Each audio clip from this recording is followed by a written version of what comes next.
भगवान के प्रिय भक्तों, आप सबको मेरी राम राम। आज आप और हम पौष मास के कृष्ण पक्ष की एकादशी की कथा और महात्म्य सुनते हैं। बोलिए श्री कृष्ण भगवान की जय। एकादशी मैया की जय।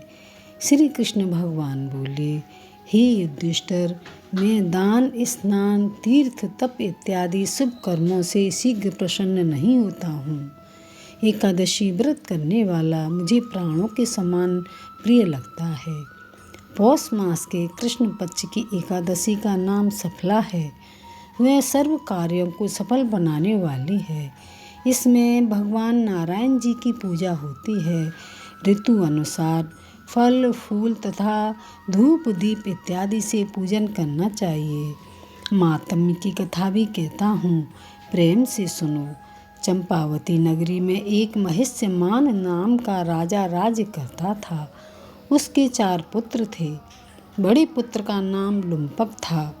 वह बड़ा दुराचारी था।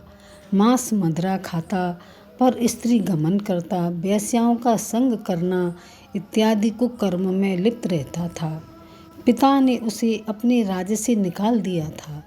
वन में एक पीपल का वृक्ष था जो भगवान को बहुत ही प्रिय था। सभी देवताओं का क्रीड़ा स्थल भी वही था। ऐसे पतित पावन वृक्ष के नीचे लुम्पक भी रहने लगा, परंतु फिर भी वह अपने कुकर्मों में लिप्त रहता था। वह पिता के राज्य में चोरी करने चला जाता तो सेना उसे पकड़कर छोड़ देती थी। एक दिन पौष मास के कृष्ण पक्ष की दशमी की रात्रि को उसने लूटमार अत्याचार किया। तब सेना ने पकड़कर उसको वन में भेज दिया। बेचारा पीपल की शरण में आ गया। इधर हेमगिरी पर्वत की पवन भी आ पहुंची। वह ठंड के मारे कँपने लगा। लुम्पक पापी के सब अंगों में गठिया रोग ने प्रवेश किया। हाथ पांव अकड़ गए। प्रातः सूर्योदय होने के बाद दर्द कुछ कम हुआ। तब भूख का दुख सताने लगा। जीवों के मारने में आज असमर्थ था और न वृक्ष पर चढ़ने की शक्ति थी। नीचे गिरे हुए फल बीन लाया और पीपल की जड़ में रखकर कहने लगा, हे प्रभु, इन फलों का आप ही भोग लगाइए। मैं अब भूख हड़ताल करके शरीर को छोड़ दूंगा। मेरे इस कष्ट भरे जीवन से मृत्यु ही भली है। ऐसा कहकर प्रभु के ध्यान में मग्न हो गया। रात्रि भर नींद नहीं आई।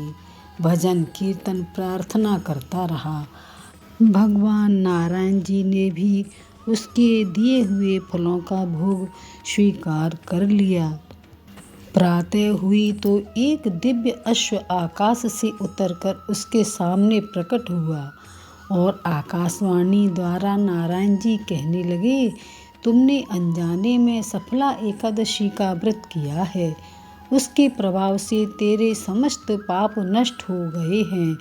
जैसे अग्नि को जानकर या अनजाने हाथ लगाने से हाथ जल जाते हैं, वैसे ही एकादशी भूलकर व्रत रखने से भी अपना प्रभाव दिखाती है और सारी मनोकामना पूरी करती है।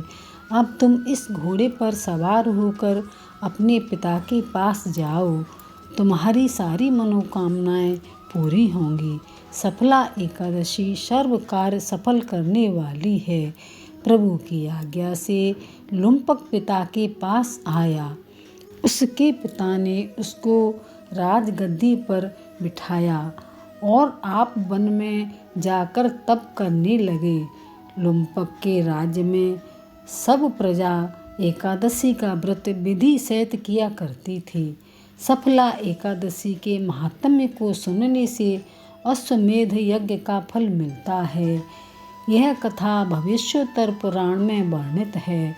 इस दिन तिल और गुड़ का सागर लिया जाता है। दूध या दूध से बनी हुई मिठाई, फल और मेवा भी ले सकते हैं। बोलिए एकादशी मैया की जय। श्री कृष्ण भगवान की जय।